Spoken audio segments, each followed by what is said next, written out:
आज इतना बड़ा युद्ध हम रुकवाने की स्थिति में नहीं है। और रुकवा कौन रहा है?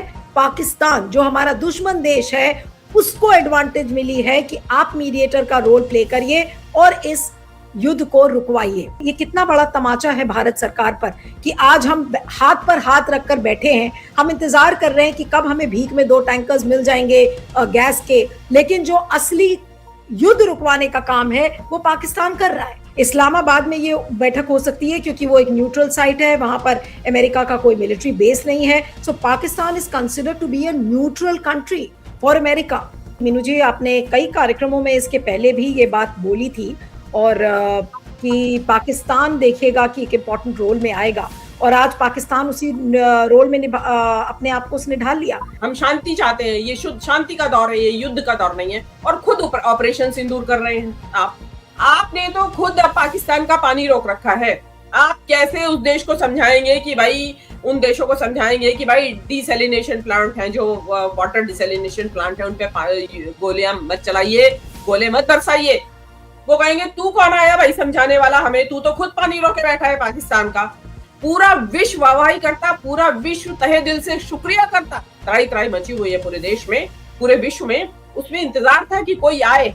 ऐसे में पाकिस्तान, ट्रंप उसको 2-2, 3-3 बार अपने व्हाइट हाउस में बुला के उसको लंच कराते हैं। और मोदी जी को क्या कहते हैं, वो गालियां देते रहते हैं। उनकी हर कोई मौका नहीं छोड़ते जिसमें कि वो उनकी इंसल्ट ना करते हो। ऑपरेशन सिंदूर में आपने पहुंच गए वहां और मुंह की खा के वापस आए वहां से। आप देखेंगे कि इस दौरान भी ईरान ने पाकिस्तान का तेल नहीं रोका था सप्लाई। पाकिस्तान उसमें भी फायदे में रहा। आप कुछ भी कहते रहिए कि वहां डेमोक्रेसी नहीं है, आसिम मुनीर ये है, आसिम मुनीर वो है, और तानाशाही है वहां पर, और मरी हुई अर्थव्यवस्था है। उस मरी हुई अर्थव्यवस्था को टॉप पे लाके खड़ा कर दिया पाकिस्तान को। हम दिन रात हमारे ये जो सेपरेट चैनल्स हैं, जो अनभक्त है, वो गालियां देते, कोसते नहीं रखते, और उनके सामने समझते हैं कि ये तो चिल्लर और पता नहीं कौन लोग हैं, चिंदी लोग हैं, हमारे सामने क्या औकात है इनकी। और लेकिन आप उनकी औकात देख लीजिए तो पता चला कि इस्लामाबाद जो है इतिहास की तारीखों में दर्ज हो गया इस्लामाबाद का नाम। और अब हम ये नहीं कह सकते कि पापा वॉर रुकवा रहे, अब तो पाकिस्तान ही वॉर रुकवा रहा है। ये भारत के लिए कितनी बड़ी जिल्लत, कितनी बड़ी जलालत, कितनी बड़ी बेइज्जती है अपने आप में। विश्व गुरु कहाँ है? बेपिंडी का लोटा बना के रख दिया भाजपाइयों ने भारत के साख का। पाकिस्तान के मध्यस्थ से ये युद्ध रुक जाता है तो कितना बड़ा हमारे लिए ह्यूमिलिएशन है कि हमको पाकिस्तान को थैंक करना पड़ेगा कि उनकी वजह से युद्ध रुका और हमारा संकट जो है वो दूर हुआ।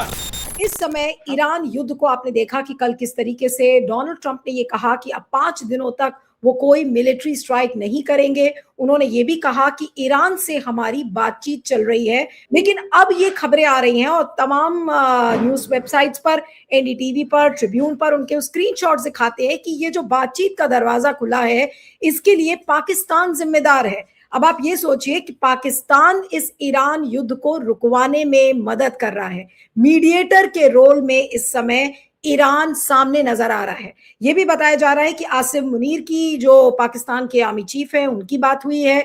साथ में शहबाज शरीफ ने भी डोनाल्ड ट्रंप से बात किया है फोन पर। और ये खबरें आ रही हैं कि शायद इस्लामाबाद, जो कि एक न्यूट्रल जगह माना जाता है, डोनाल्ड ट्रंप की नजर में पाकिस्तान एक न्यूट्रल जगह है जो कि ईरान, अमेरिका और इजराइल के बीच में शांति वार्ता करवाएगा। पाकिस्तान इस समय कोशिश कर रहा है कि किस तरीके से शांति वार्ता अमेरिका और तेहरान और इजराइल के बीच में हो।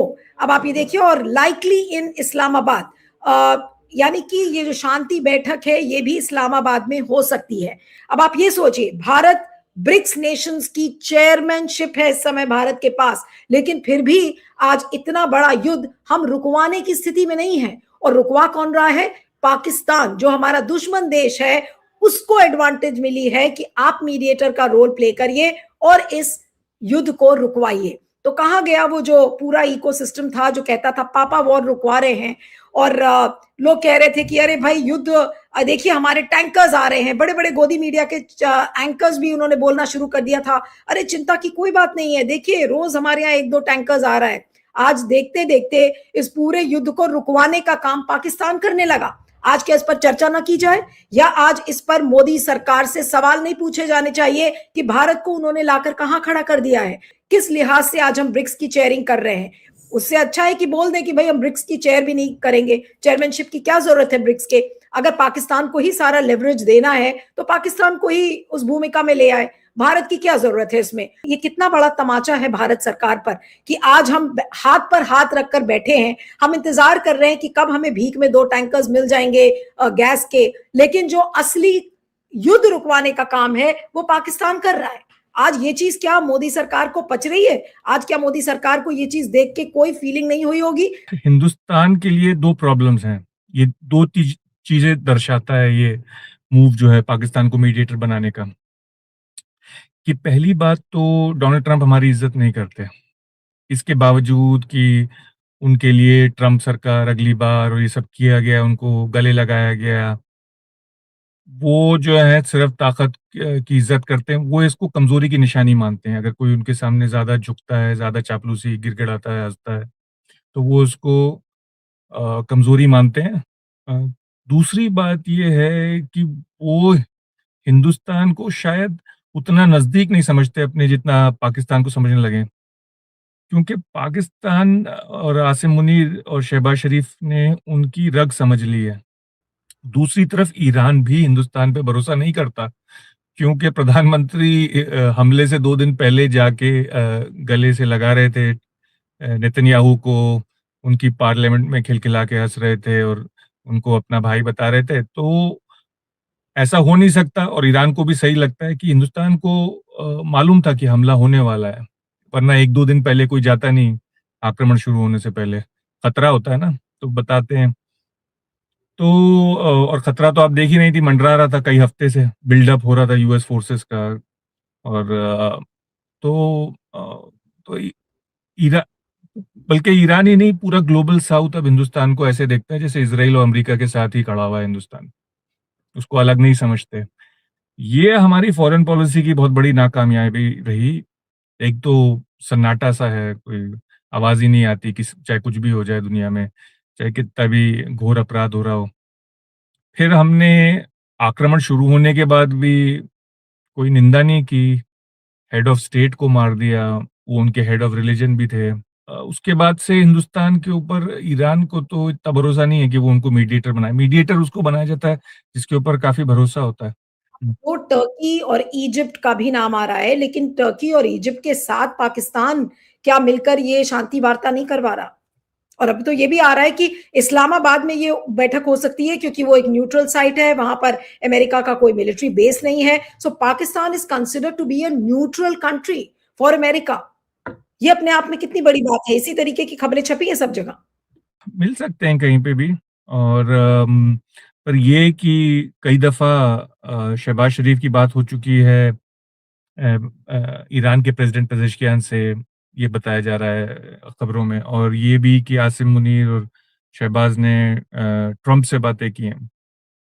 तो दिख तो रहा है कि कुछ है, तो कुछ कुर्बतें हैं, पर अब ये नजदीकियों का क्या मतलब है, ये समझ में नहीं आ रहा है इस वक्त। आज जो बात समझना चाह रही हूं आपसे कि भारत सरकार के लिए ये कितना बड़ा तमाचा है, भारत की इसमें कितनी बड़ी बेइज्जती है अगर आज पाकिस्तान ये वॉर रुकवा रहा है। मोदी जी अपने आप को विश्व गुरु कहते हैं और ये भारत का कितना बड़ा रोल माना जाता है साउथ ईस्ट एशिया में और ग्लोबल साउथ में। और अगर आज पाकिस्तान को ये मौका मिला है कि वो एक इंटरमीडियरी बन रहा है, तो ये भारत के ऊपर कितना बड़ा तमाचा है। आज पूरे विश्व में लोग ये क्या बात नहीं कर रहे होंगे कि अरे भारत को हो क्या गया है, आज ये काम तो भारत को करना चाहिए था, पाकिस्तान क्यों कर रहा है? भारत की इमेज जो थी वो एक धर्मनिरपेक्ष देश की थी। जब से हिंदुत्व की पॉलिटिक्स चरम सीमा पे है, तब से भारत को नहीं माना जा रहा धर्मनिरपेक्ष। फिर भारत की सारी पोजीशंस भी चेंज होती रही। इसराइल के साथ खड़ा हुआ गाजा के खिलाफ, और हथियार भी सप्लाई किए इंडिया से कंपनीज ने इसराइल को उस जेनोसाइड के दौरान।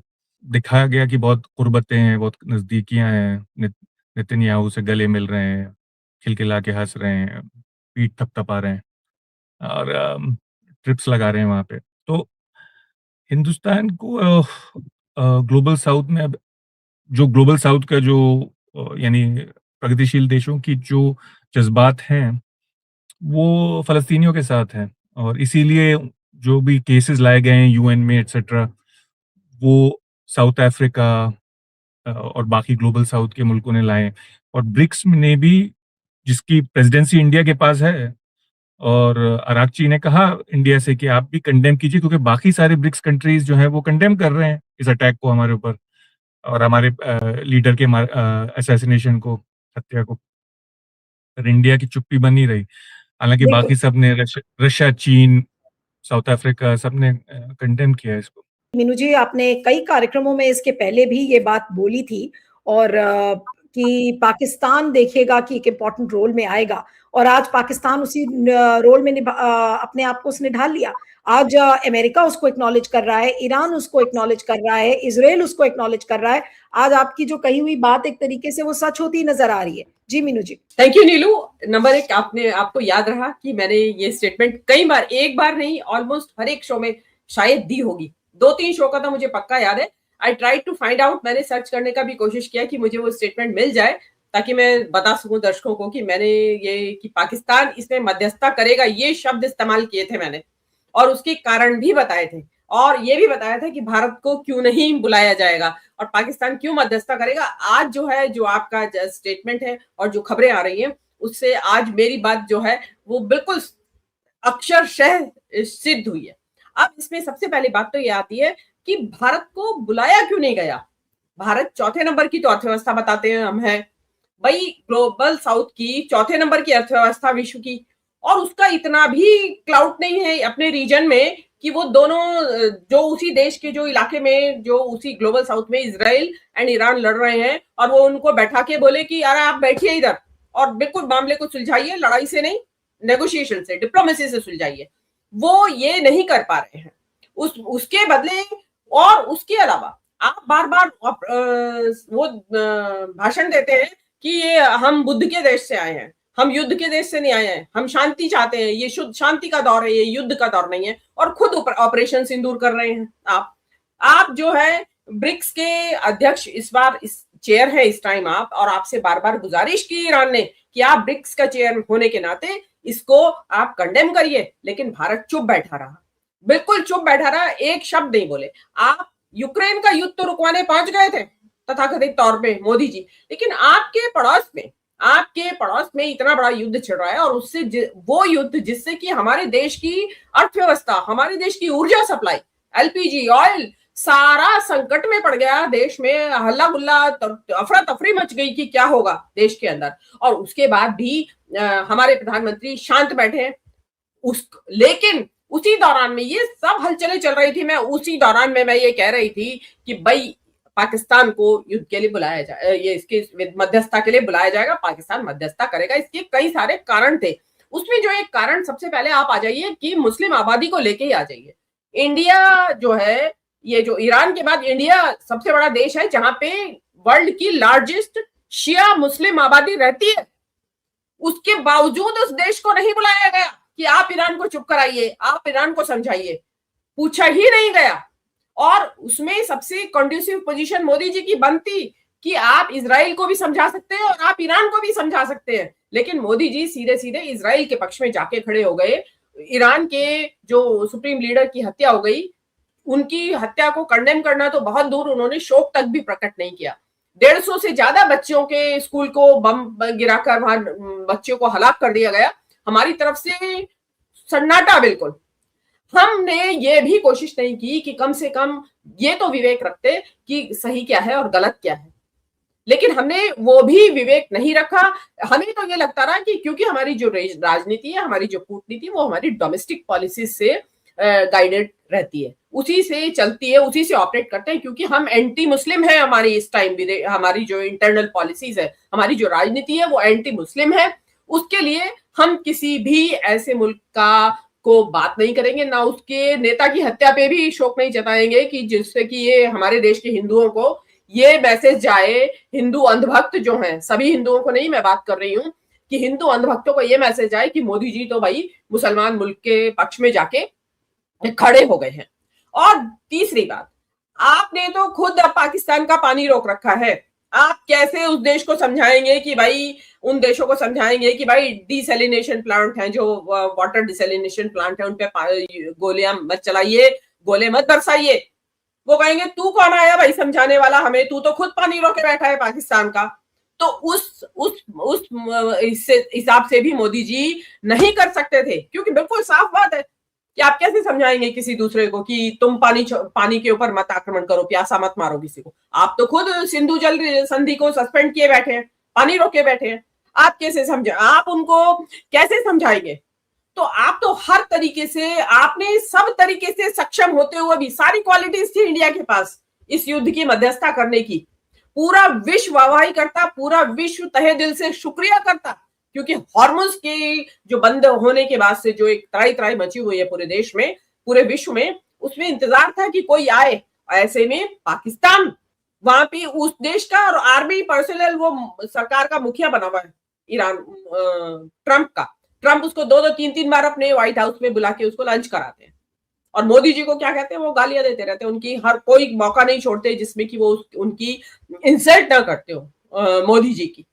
देखिए, इसमें सबसे बड़ा सही स्टैंड वो होता इक्वी डिस्टेंस, दोनों से बराबर दूरी। ना हम ईरान के पक्ष में, ना हम इजराइल के पक्ष में हैं, हम युद्ध के विरोध में हैं। हम चाहते हैं कि हम बातचीत के जरिए, डिप्लोमेसी के जरिए मुद्दों को सुलझाया जाए। लेकिन मोदी जी तो तब बोलते हैं ना जब उन्होंने इसमें खुद विश्वास रखा हो। ऑपरेशन सिंदूर में आपने पहुंच गए वहां और मुंह की खा के वापस आए वहां से। आपने कहा वो रखा कि हम बातचीत के जरिए मसले को सुलझाना चाहते हैं। आपने सारा व्यापार बंद कर रखा है पाकिस्तान के साथ।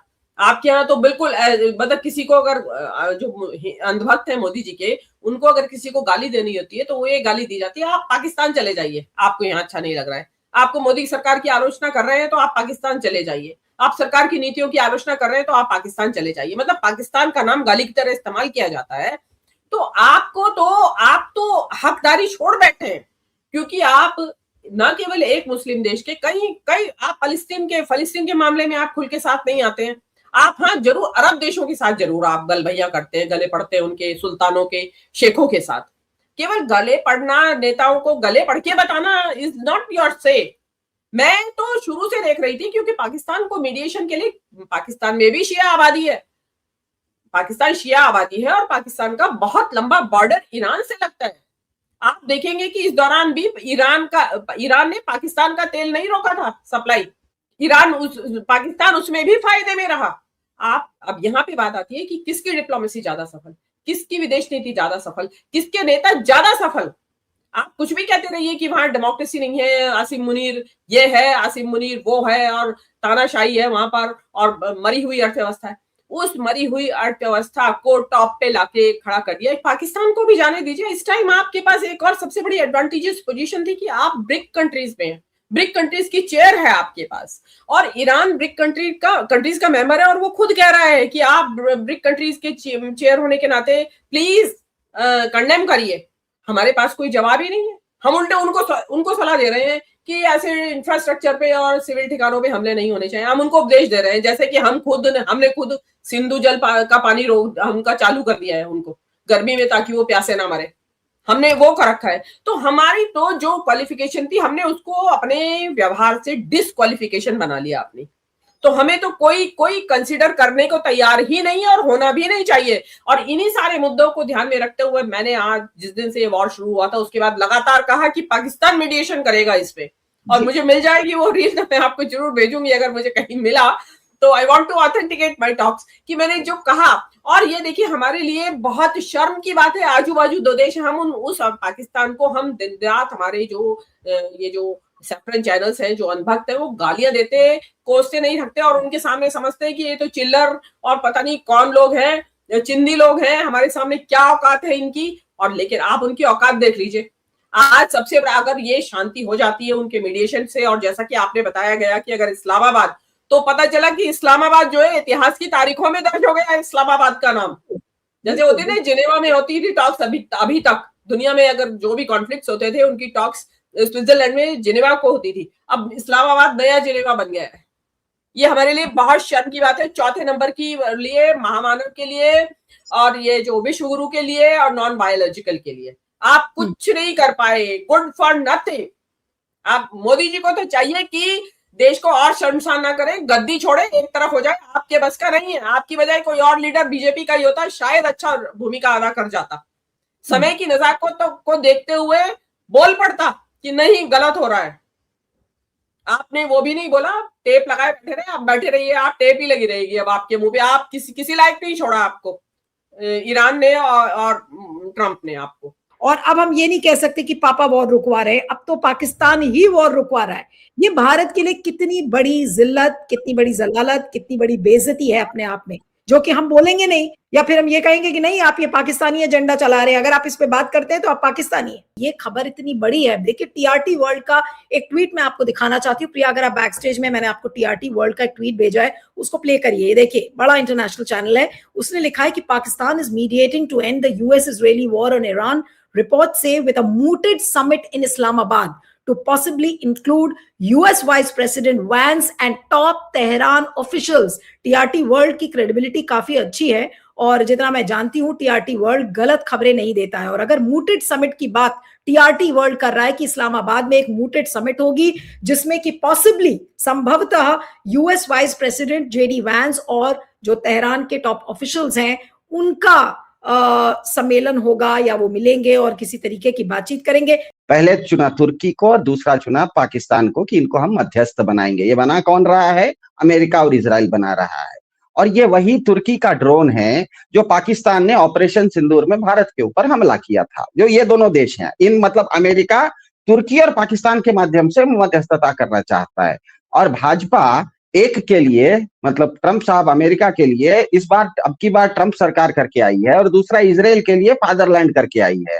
तो भाजपा के डियर फ्रेंड और फादरलैंड भारत के दुश्मनों पर ज्यादा विश्वास क्यों कर रहे हैं? सवाल तो ये उठता है, विश्व गुरु कहाँ है? बेपिंडी का लोटा बना के रख दिया भाजपाइयों ने भारत के साख का। तो अमेरिका अगर मध्यस्थता चाह रहा है तो आप तो अमेरिका को अब की बार ट्रंप सरकार करके आए थे, आप तो इजराइल को फादरलैंड करके आए थे, तो अमेरिका आपको काहे नहीं कर रहा है? ऐसे समय में भी अमेरिका किसको चुन रहा है अपना मध्यस्थ बनाने के लिए? उसी तुर्की और उसी पाकिस्तान को चुन रहा है जिसके ड्रोन से पाकिस्तान ने आपके ऊपर हमला किया। तो आप समझ में आ गया होगा कि फादरलैंड और आपके डियर फ्रेंड डोनाल्ड आपको कितनी इज्जत देते हैं। भाजपाइयों को शायद आज तक, अब कम से कम उनको सबक सीख लेना चाहिए था। ईरान और भारत दोनों सिविलाइजेशनल कंट्रीज हैं, और उन दोनों सभ्यताएं, जो प्राचीन सभ्यताएं हैं, उनका बड़े प्राचीन समय से एक दूसरे से संबंध चला आ रहा है। मतलब ये सब यहां तक संबंध है कि पर्शियन, जो फारसी कल्चर है, जो फारस की जो कल्चर थी, उसका खान पान, उसकी संस्कृति, उसकी भाषा, उर्दू जो है वो हिंदी और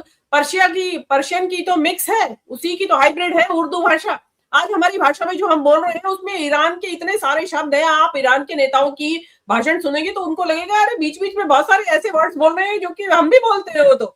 तो वो वही शब्द बोल रहे हैं। तो इतनी नजदीकी, और वहां पे उम्मीद थी कि भारत से कि ब्रिक्स का चेयर होने के नाते अब हमने क्या किया, अपना नुकसान भी किया और दबाव में भी रहे। हम इजराइल के दबाव में हैं, हम पता नहीं किस किस के दबाव में, हम अमेरिका के दबाव में कि हम अगर हम बोलेंगे तो कहीं एप्स्टीन फाइल ना खुल जाए हमारी, कहीं हमारा अडानी ना दिक्कत में आ जाए, कहीं हमारे पर जो टैरिफ का थोड़ा उन्होंने ढील दिया है वो फिर से टाइटन अप ना कर दे। तो हम बहुत सारी चीजों से दबे हुए हैं। हम इजराइल से दबे हुए, हम क्योंकि उनसे कहा जाता है पेगासस लेते हैं, जो कि हम उनसे अपने पॉलिटिशियंस की जासूसी करते हैं। जहां भी मुस्लिम हताहत हो, हम उनको हताहत करने वालों के पक्ष में खड़े रहते हैं। मैंने जैसे पहले कहा कि इनकी पॉलिसी है बस हिंदू मुस्लिम करना, देश के अंदर देश के बाहर। वहां की जो हताहत होने वाली पॉपुलेशन है वो मुस्लिम है, तो ये जो हताहत करने वाले हैं उनके साथ में खड़े हैं। उनके साथ में खड़े रहने के और भी कारण है, क्योंकि एक तो इजराइल के ये पिट्ठू है, और अमेरिका जो है वो अमेरिका से ये डरते हैं, क्योंकि जिस तरह से ट्रंप परेशान कर रहे हैं मोदी जी को, ये डरते हैं। तो कई सारे फैक्टर्स है उसमें, बीइंग एंटी मुस्लिम। अगर ये ईरान के साथ में खड़े हो जाए, आप इमेजिन कीजिए, ये इनका जो इंडिया में इनका जो वोट बैंक है, जैसा ये कांग्रेस पर आरोप लगाते हैं हमेशा कि मुसलमान का वोट बैंक जो है वो उसको उस पर फर्क ना पड़े, इसलिए हमेशा ही कांग्रेस प्रो मुस्लिम स्टांस लेता है। और ये जो है ये एंटी मुस्लिम स्टांस लेता है, क्योंकि उनका वोट बैंक यहाँ इंडिया में बहुत खुश है कि ईरान में लोग मर रहे हैं, तो ये उसके खिलाफ कुछ बात नहीं करेंगे। दूसरी बात ये है कि मान लीजिए अगर पाकिस्तान के मध्यस्थ से ये युद्ध रुक जाता है तो कितना बड़ा हमारे लिए ह्यूमिलिएशन है कि हमको पाकिस्तान को थैंक करना पड़ेगा कि उनकी वजह से युद्ध रुका और हमारा संकट जो है वो दूर हुआ। हमने कोशिश नहीं की, पाकिस्तान ने कोशिश की, इसलिए हमारा जो तेल का संकट है वो खत्म हुआ है। कितनी ह्यूमिलिएशन वाली बात है। लेकिन ये कभी एक्नॉलेज करेंगे नहीं, ये इनके भक्त प्रोपेगेंडा ये करेंगे नहीं नहीं मोदी जी की वजह से ही युद्ध रुका है। इतने खराब और झूठे लोग हैं, ये मक्कार लोग हैं। विवेक की जो बात आपने कही है, बीजेपी का पूरा इकोसिस्टम कहेगा कि अरे ये तो जले पर नमक छिड़क दिया विवेक देशपांडे ने आज।